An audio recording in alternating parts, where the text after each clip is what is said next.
2026년을 앞두고 포트폴리오를 어떻게 짜야 할지 다들 고민하고 계시죠?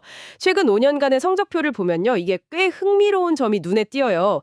S&P 500 지수가 96%나 오르면서 정말 훌륭한 성과를 냈는데 네, 엄청났죠. 같은 기간에 금은 118%, 그리고 비트코인은 무려 362%나 상승했거든요. 와, 이걸 보면 내가 주식에만 너무 집중했나? 하는 생각이 들 수도 있을 것 같아요. 그렇죠. 전통적인 주식 시장이 분명 좋은 성과를 냈음에도 불구하고 금이나 비트코인 같은 자산들이 훨씬 더 높은 수익률을 보여주면서 투자자들의 고민이 깊어졌을 거예요.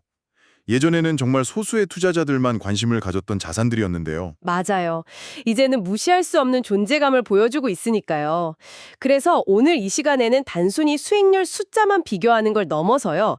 주식, 금, 비트코인 이 세 가지 자산이 근본적으로 어떻게 다른지 또 어떤 철학을 가지고 접근해야 하는지를 좀 깊이 있게 파헤쳐 보려고 해요. 네, 좋습니다. 셋 중 뭐가 최고다 이런 정답을 찾는 게 아니고요.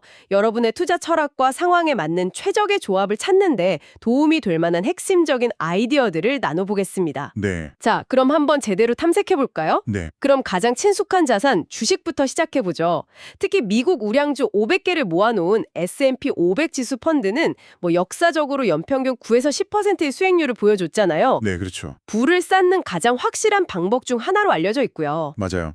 S&P 500이 장기적으로 이렇게 우상향하는 가장 근본적인 동력은 바로 기업의 이익 성장이에요. 아, 역시 이익 성장이군요. 네, 우리가 잘 아는 코카콜라 같은 기업을 생각해보면 쉽죠. 지난 수십 년간 꾸준히 이익을 내고 배당금을 늘리면서 주주들에게 보답해왔고요. 네네. 반대로 엔비디아 같은 성장주는 지금 당장의 이익보다는 미래에 벌어들일 엄청난 이익에 대한 기대감을 가격에 반영하고 있는 거고요. 아, 그러니까 S&P 500에 투자한다는 건 코카콜라처럼 안정적인 현금 흐름을 만드는 기업이랑 네, 엔비디아처럼 미래 혁신을 이끌어갈 기업 수백 곳의 성장에 동시에 올라타는 것과 같은 의미군요. 정확히 보셨어요. 이건 단순히 몇몇 기업에 투자하는 걸 넘어서 미국 경제와 자본주의 시스템 전체의 성공에 베팅하는 것과 같아요. 시스템 전체의 성공이요? 네.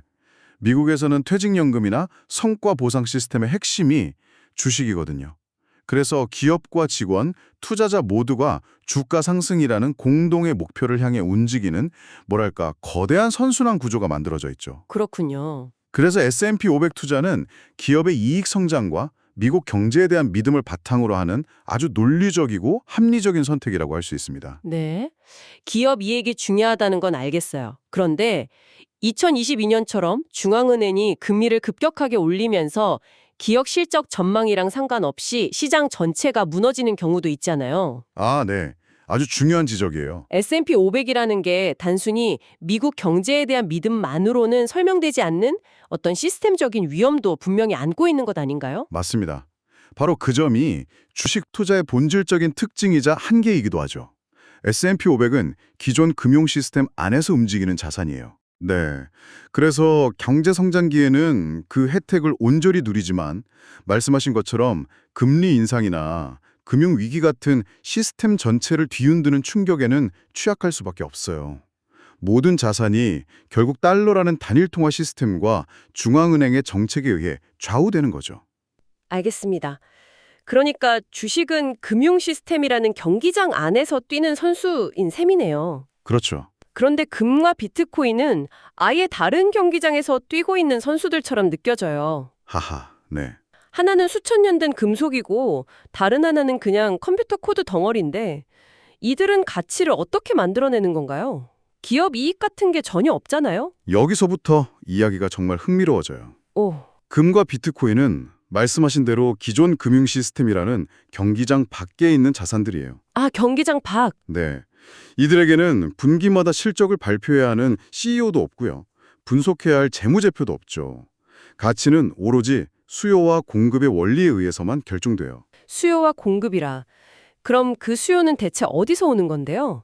눈에 보이는 이익을 만들어내지도 않는데 사람들이 왜 이걸 사려고 하는 거죠? 수요의 원천은 크게 세 가지로 볼 수 있어요. 첫째는 각국 정부와 중앙은행입니다. 아, 정부요? 네. 특히 금은 수천 년간 가치를 더장하는 수단으로 인정받아왔고 지금도 많은 국가들이 외환 보유고의 할심 자산으로 금을 비축하고 있죠. 네, 그렇죠. 둘째는 연기금이나 자산운용사 같은 기관 투자자들이고 마지막은 바로 우리 같은 개인 투자자들이에요. 이들이 금과 비트코인을 사는 이유는 특정 기업의 성장을 기대해서가 아니라 이 자체가 가진 고유한 가치를 믿고 미래에 더 많은 사람들이 원하게 될 거라는데 베팅하는 거죠. 그 자체에 대한 믿음이군요. 네. 그리고 여기서 S&P 500과의 결정적인 차이가 드러나요. 이 자산들의 가치는 미국 경제의 성공에 의존하지 않아요. 오히려 반대인가요? 그렇죠.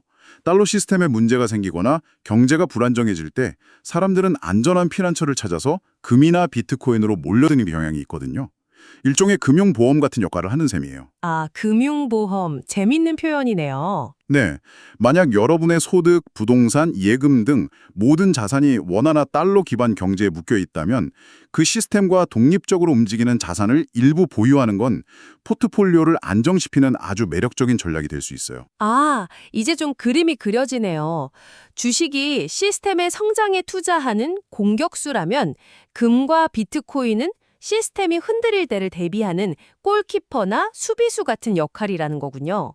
오, 비유가 아주 정확한데요? 둘 다 시스템 밖의 대안이라는 점은 같은데 그래도 하나는 반짝이는 금속이고 다른 하나는 보이지 않는 디지털 코드잖아요. 이 둘 사이에는 어떤 근본적인 차이가 있나요? 아주 좋은 질문이에요. 둘은 같은 수비 포지션에 있지만 플레이 스타일이 전혀 다른 선수라고 할 수 있어요. 플레이 스타일이 다르다. 네, 금의 가치는 역사와 물리적 실체에서 나와요. 수천 년 동안 인류가 가치를 저장하는 수단으로 사용해왔다는 강력한 사회적 합의가 있고 네네. 중앙은행들이 보유하고 있다는 사실 자체가 신뢰의 기반이 되죠. 한마디로 나를 믿어, 나는 수천 년간 여기 있었으니까 라고 말하는 자산이에요. 역사와 실물이 주는 묵직한 안정감이네요. 맞습니다. 반면에 비트코인은 그런 역사가 전혀 없으니까 뭔가 뜬구름 잡는 이야기처럼 들리기도 해요, 솔직히. 탈중앙성이나 투명성 같은 개념이 가치가 된다는 게 머리로는 이해되는데 손에 잡히는 게 없으니까요. 맞아요. 그래서 비트코인의 가치 제한은 금과 정반대에 있어요. 비트코인은 누구도 믿지 마, 오직 코드만 믿어 라고 말하는 자산이거든요. 아, 코드만 믿어라. 네, 가치의 핵심은 전적으로 디지털적인 특성에 있습니다. 첫째, 누구도 마음대로 규칙을 바꿀 수 없는 탈중앙성. 둘째, 현재까지 뚫린 적이 없는 강력한 암호 기술 기반의 보안성. 네. 셋째, 모든 거래 기록이 투명하게 공개되는 투명성. 그리고 가장 중요한 총 발행량이 2,100만 개로 영원히 고정되어 있다는 수학적 희소성이죠. 아, 그 희소성. 네, 정부가 돈을 더 찍어내서 생기는 인플레이션으로부터 자산을 지킬 수 있다는 철학이 담겨 있는 거예요. 철학적인 배경은 정말 흥미로운데 현실적인 문제로 한번 돌아와 볼게요. 네, 그러시죠. 이런 개념들을 다 이해했다고 해도 막상 투자하려면 막막하거든요. 금을 사서 집에 금고를 마련하는 것도 부담스럽고 비트코인을 사려고 디지털 지갑 만들고 개인키 관리하는 건 생각만 해도 머리가 아파요. 그렇죠. 보통 사람이 쉽게 접근할 방법이 있나요? 다행히도 요즘은 이 세 가지 자산 모두에 아주 쉽고 편리하게 투자할 수 있는 길이 열렸어요. 오, 정말요? 바로 상장지수 펀드, 즉 ETF로 활용하는 거예요. 주식 계좌만 있으면 어떤 자산이든 주식처럼 사고 팔 수 있게 된 거죠. 아, ETF가 모든 걸 간단하게 만들었군요. 구체적으로 어떤 것들이 있는지 좀 알려주시겠어요? 예를 들어 S&P 500은 뱅가드에서 운용하는 VOO 같은 ETF를 통해 1년에 0.03%라는 거의 제로에 가까운 비용으로 500개 기업에 분산 투자할 수 있어요. 0.03%요? 정말 저렴하네요. 그렇죠. 금도 마찬가지예요. IAU나 GLD 같은 ETF를 매수하면 실제 금을 집에 보관하다가 도난당할 걱정 없이 금의 가격 움직임을 그대로 따라갈 수 있죠. 그럼 최근에 아주 뜨거웠던 비트코인도 ETF로 가능한가요? 그럼요. 작년에 블랙록의 아이비트를 필두로 비트코인 현물 ETF가 출시되면서 시장의 판도가 완전히 바뀌었어요. 네, 뉴스에서 많이 봤어요. 출시된 지 얼마 되지도 않았는데 벌써 수십조 원의 자금이 몰리면서 빠르게 주류 투자 수단으로 자리 잡았죠. 와, 이제는 복잡한 절차 없이 심지어 세금 혜택이 있는 개인연금이나 퇴직연금 계좌를 통해서도 비트코인에 간접적으로 투자할 수 있는 시대가 된 거예요. 와, 정말 간편해졌네요. 그런데 이렇게 쉬워지니까 오히려 좀 걱정되는 부분도 있어요. 어떤 부분이죠? 이렇게 편리한 ETF에 혹시 단점이나 숨겨진 비용은 없을까요? 물론 있죠. 세상에 공짜 점심은 없으니까요. 그렇죠. 비트코인 ETF인 IBT의 경우 연 0.25% 정도의 운용 보수가 있는데 이게 단기적으로는 작아 보여도 수십 년간 복리로 쌓이면 수익률에 꽤 영향을 줄 수 있어요. 아, 더 근본적인 문제도 있고요. 바로 중앙화의 역설이에요. 중앙화의 역설이요? 네. 비트코인의 핵심 철학은 은행이나 정부 같은 중개인을 믿지 않고 개인이 직접 자산을 통제한다는 것인데 ETF를 산다는 건 결국 블랙록 같은 거대한 자산 운용사를 믿고 내 자산을 맡기는 행위거든요. 아, 그러네요. 내가 직접 개인 키를 소유하는 게 아니라 블랙록이 나를 대신해 비트코인을 보관해준다는 증서를 사는 셈이죠. 탈중앙화된 자산을 가장 중앙화된 월스트리트의 방식으로 사는 셈이니 정말 아이러니하네요. 네. 하지만 대부분의 투자자들에게는 그 편리함이 그런 철학적인 단점들을 압도할 것 같긴 해요. 바로 그 지점 때문에 ETF 시장이 폭발적으로 성장하고 있는 거고요. 약간의 비용과 철학적인 타협을 감수하는 대신 비교할 수 없는 접근성과 편의성을 얻는 거죠. 자, 그럼 이제 가장 중요한 질문을 던져봐야겠네요. 네. 지금까지 각 자산의 철학과 특징, 그리고 투자 방법까지 알아봤는데, 그래서 결론적으로 2026년을 위해 이 셋 중에 뭘 사야 하는 걸까요? 그게 바로 100만 불짜리 질문이죠. 하하. 하하하, 맞아요. 하지만 저는 그 질문의 방식을 조금 바꿔보는 게 좋다고 생각해요. 방식을 바꿔본다. 이것이냐, 저것이냐의 문제가 아니라 나의 포트폴리오에 각각을 얼마나 담을 것인가의 배분 문제로 봐야 해요. 아, 선택이 아니라 배분이군요. 네, 정답은 하나가 아니에요. 개인의 나이, 소득, 투자 목표, 그리고 무엇보다 위험을 감수할 수 있는 수준에 따라 최적의 조합은 완전히 달라지거든요. 한 명의 픽서가 아니라 팀을 꾸리는 관점으로 보라는 말씀이시군요. 맞습니다. 예를 들어 이미 포트폴리오가 주식과 채권으로 가득 차 있는 보수적인 투자자라면 금이나 비트코인을 아주 소량 추가해서 포트폴리오의 안정성을 높이는 다각화 효과를 노려볼 수 있겠네요. 얼마를 배분할지 큰 그림을 그리는 거예요. 예를 들어 내 포트폴리오의 중심은 70%의 주식으로 잡고 5%는 금, 그리고 변동성이 크지만 잠재력도 있는 비트코인에는 한 2~3% 정도만 할당하겠다처럼 자신만의 원칙을 세우는 거죠. 그렇게 미리 원칙을 정해두면 시장이 급등하거나 급락할 때 감정에 휩쓸리지 않고 기계적으로 투자 결정을 내릴 수 있겠어요? 네, 그게 핵심이죠. 월급날마다 추가 투자금이 생기면 정해진 비율대로 나눠서 사기만 하면 되니까요. 소위 말하는 적립식 투자 효과도 누릴 수 있고요. 맞아요. 그게 바로 적립식 투자의 힘이죠.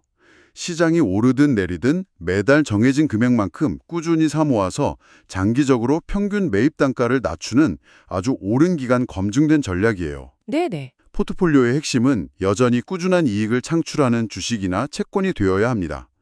하지만 지금처럼 대체 자산에 대한 접근성이 극적으로 좋아진 시점이야말로 한 걸음 물러서서 자신에게 맞는 이상적인 자산 배분 비율을 고민해보고 금이나 비트코인 같은 새로운 재료들을 포트폴리오에 조금씩 편입시켜볼 좋은 기회라고 생각해요. 오늘 이야기를 한번 정리해보죠. 주식, 금, 비트코인은 단순히 수익률로만 비교할 대상이 아니라 각자 다른 철학과 역할을 가진 자산이라는 걸 알게 됐네요. 네, 그렇죠. 주식은 경제 시스템의 성장에 올라타는 것이고 금과 비트코인은 그 시스템 밖에서 독립적인 가치를 추구하는 것이라는 점.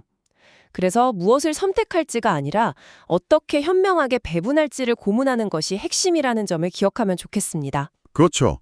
마지막으로 한 가지 생각해 볼 만한 질문을 던져드리고 싶어요. 네, 어떤 질문인가요? 올해 우리는 이 세 자산을 서로 다른 세상에 있는 것처럼 구분해서 이야기했잖아요.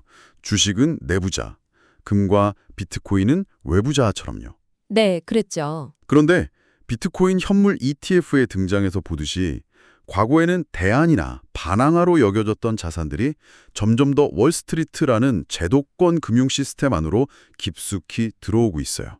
아, 과연 이런 흐름이 미래에는 이 자산들의 근본적인 성격을 어떻게 바꿔놓을까요?